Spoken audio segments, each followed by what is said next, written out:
A terrifying date is approaching for all Russian ultra-patriots and die-hard Putinists. On January 12, 2026, the so-called Special Military Operation will match the duration of the Great Patriotic War. Propagandists are dreading this moment, because shameful comparisons are inevitable. Back then, in 4 years, they defeated fascism and took Berlin. And now they've defeated common sense and taken Kupiansk on credit. In a few weeks, the duration of the war will equal that of the Great Patriotic War. When people ask, why haven't we achieved the same result?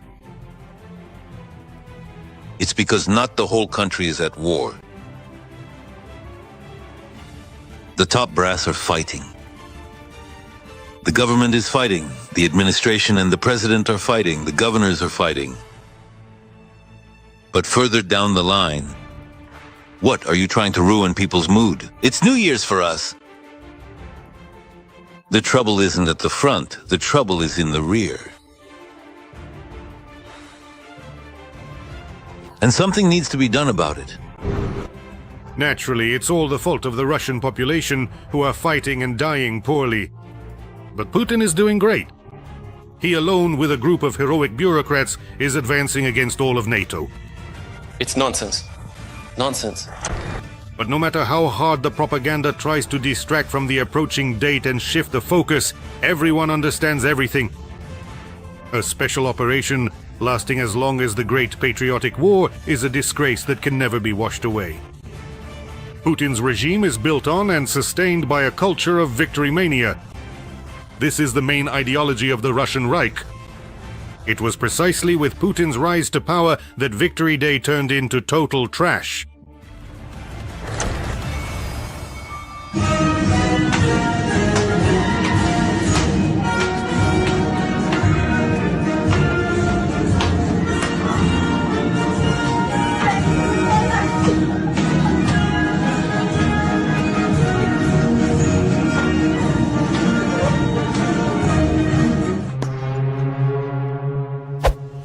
The entire modern Russian myth is built on the victory in the Great Patriotic War. All these mental cliches about Grandpa's overcoat, Katyusha, the T-34, soldier's porridge, and we can do it again. For 25 years, Russians have been told that they are the greatest and most unique people because 80 years ago, 27 million died in the war. But at least they took Berlin. And now comes a sobering reality, because in all that time, the descendants of the victors can't even take a single region in its entirety. They've been storming Pokrovsk for 4 years. We all appealed to the memory of the Great Patriotic War.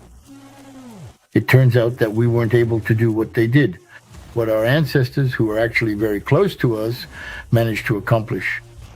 The only thing Russia has managed to repeat is a treacherous attack without declaring war, bombing Kyiv at 4 a.m., and losses comparable in scale to World War II. 1.5 million. A number that truly deserves a very significant big question mark indeed. I assert, in other words, my opinion is that there are over 1 million victims, killed, missing, and wounded, including those who died in hospitals. For 25 years, people in the swamps took pride in victory and covered themselves in St. George ribbons. And now they watch as the Supreme Commander-in-Chief appears dressed like a Piotr security guard. With the Chief of the General Staff, they discuss the heroic capture of a village with just 3 houses, for which more Russian soldiers died than the population of that village. The war has dragged on, well, you could say, for 4 years now, maybe even longer. Call it what you want, but you can't call this a victory, let alone a convincing one. Victory Parade in Odessa gained control of the Black Sea, the northern coast of the Black Sea, unblocked Transnistria, and so on. How many times have we talked about this? But this will not be achieved, as you understand. Why the hell? That's because... Well, because...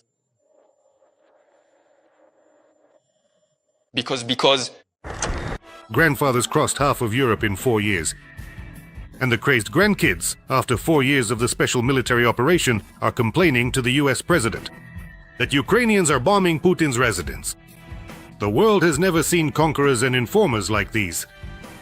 during the late hours of the night, specifically from December 28th into the early morning of the 29th in the year 2025. The Kiev regime deliberately carried out a significant and unprovoked terrorist attack, employing a substantial number of 91 strike unmanned aerial vehicles, commonly known as drones, in this aggressive act.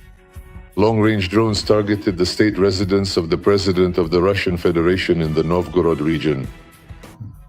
All unmanned aerial vehicles were destroyed by air defense systems.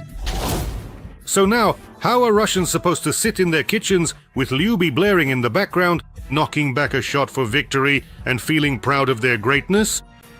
After all, they've been told that they were the only ones who won the war. Regarding our ongoing relationship with Ukraine, I must respectfully disagree with your previous statement when you just asserted that if we had been completely separated, we most certainly would not have achieved victory in the war. We would have won anyway.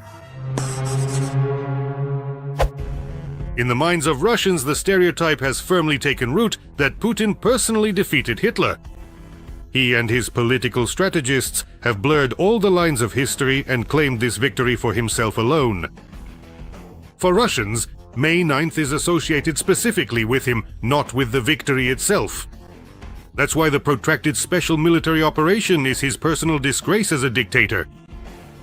Back then, over 1,418 days, the Soviet people saved the entire world from the Brown Plague and extinction. They liberated dozens of nations from oppression and divided the world into spheres of influence. And now their descendants, under the leadership of the Bold One, a Stalin substitute, can't defeat Ukraine. Just one.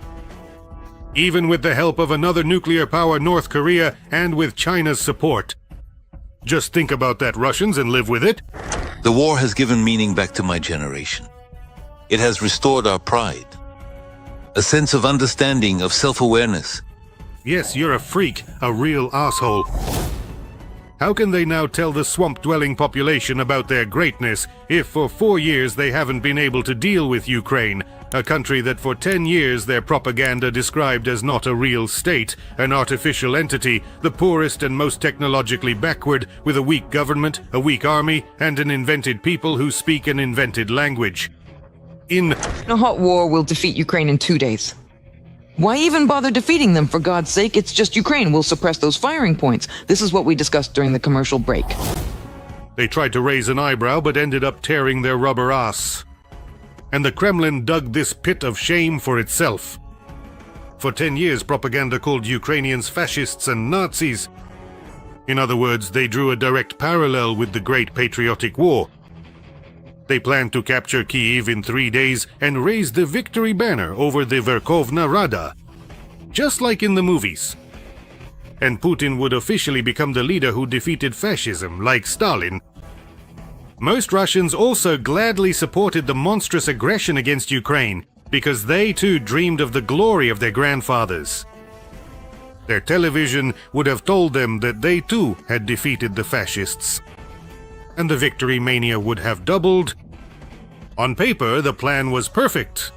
In reality, it's hard to imagine a story more foolish and vile.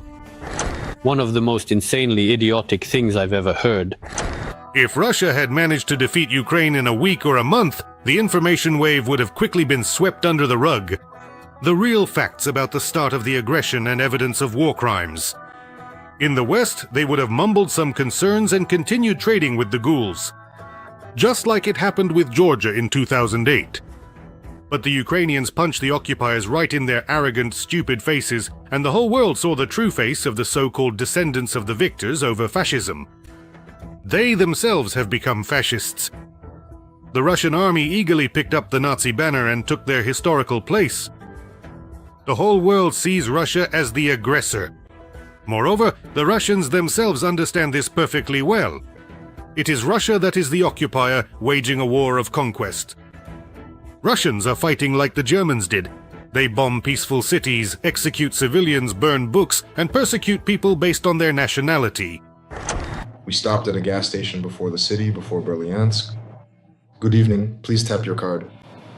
I say, why are you speaking to me in Ukrainian? The girl is standing there. I say, why are you speaking to me in Ukrainian? She stays silent. I ask again, why are you speaking to me in Ukrainian? Because I want to. Well, you want to. You want to? Fine, that's it. To the nearest checkpoint. They sent her to the ADMKR, to the basement. The basement, let's go relax. Let's go relax in the basement.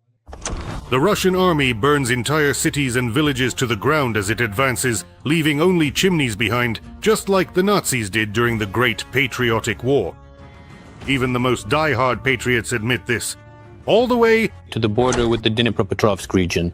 You drive through these villages and they're completely destroyed. There are only chimney stacks left standing, like, I don't know, the memorial in Belarus, Katyn chimney stacks, a cemetery of dead villages. That's the state these settlements are in. And Ukraine is actually standing up to fascism and heroically defending its land. Yes, the Ukrainians are retreating, but the USSR also retreated at first until at some point the enemy faltered. The same will happen now. Russia won't be able to fight like this for long. Russia will simply run out of people. Everyone thinks about the economy, money, resources, equipment, but it's people who will run out first. Vladimir Vladimirovich Putin, take me to the war. I want to take revenge for Russia. Moscow is fighting with mercenaries. Russians aren't going to defend their homeland. They're going to make money so they can pay off their loans and renovate their kitchens. But the number of mercenaries isn't unlimited. How many more people in Russia are willing to die for cash and a Lada Priora? 1 million have already been lost at the front. At most, there's another 1 million drunks crawling under fences, dreaming of raising the flag over the Reichstag. Or at least raising the flag over the ruins of some village in Donbass. And then dying right there. Of course, propaganda is trying to encourage people to join the army. Like, rise up, vast country, for a mortal fight. The special military operation is already being called the New Patriotic War. But patriotic wars aren't fought with mercenaries. It's a contradiction in terms. No one fights for their homeland for money. That's an invention of the Putin regime. The only thing in which Russia has outdone the Soviet Union is in its even more inhumane treatment of its own soldiers. Strangely enough, in the Soviet army, soldiers were treated better. Despite the enormous losses, wounded soldiers there were not sent into assaults. And penal battalions were separate units, from which you could be transferred if you were wounded. But the modern Russian army is one big penal battalion, and you can only finish your service either feet first or forward, without your legs. My husband, tomorrow he would have... Sunday. 6 months? My husband is already gone. It's been 6 months. My husband went off to fight, and 42 people went with him. Ask me, is even one of them alive? No. Not a single one of them is left. My husband held out longer than anyone. This war cannot end with a truce with the aggressor. Like World War II, it must end with the defeat of the aggressor. Or at the very least, like in the scenario of the First World War, when the aggressor simply could no longer fight and asked for capitulation themselves. At that time, by the way, the Germans were actually on French territory. But that no longer mattered, because the empire had collapsed. The same fate awaits the Russian pseudo-empire. And Ukraine will inevitably win its own patriotic war.